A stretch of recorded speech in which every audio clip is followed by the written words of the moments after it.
дар арафаи таҷлили 31-солагии истиқлолияти давлатии ҷумҳурии Тоҷикистон 3 нафар ҳамдиёронамон Бобоиён Мадина Абдуяқинзода, Савриддин Раҷабов ва Абдубақо Амаков бо фармони Президенти Ҷумҳурии Тоҷикистон пешвои муаззами миллат муҳтарам Эмомалӣ Раҳмон бо медали хизмати шоиста сарфароз гардонида шуданд.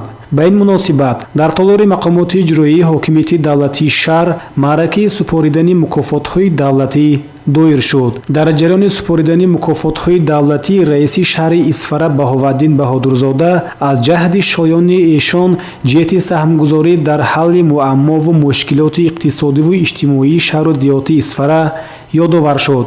ба онҳо миннатдории самимонаи роҳбарияти давлат ва мақомоти иҷроии ҳокимияти давлатии шаҳрро иброз дошт. зикр намуд ки қадршиносӣ бо мукофоти давлатӣ имконияти муносиби муаррифии дастовардҳои мукофотгирандагон буда намунаи барҷастаи ободкориву созандагӣ ва фаъолият ба манфиати давлату миллат, ҳифзи арзишҳои миллӣ ва меҳанхоҳиву ватанпарастист. сипас намояндаи ҳукумати ҷумҳурии Тоҷикистон Наимӣ Аламхон дар вазъи тантанавӣ ба накофарзандони зикршудаи Исфарамарз мукофотҳои давлатиро супорид.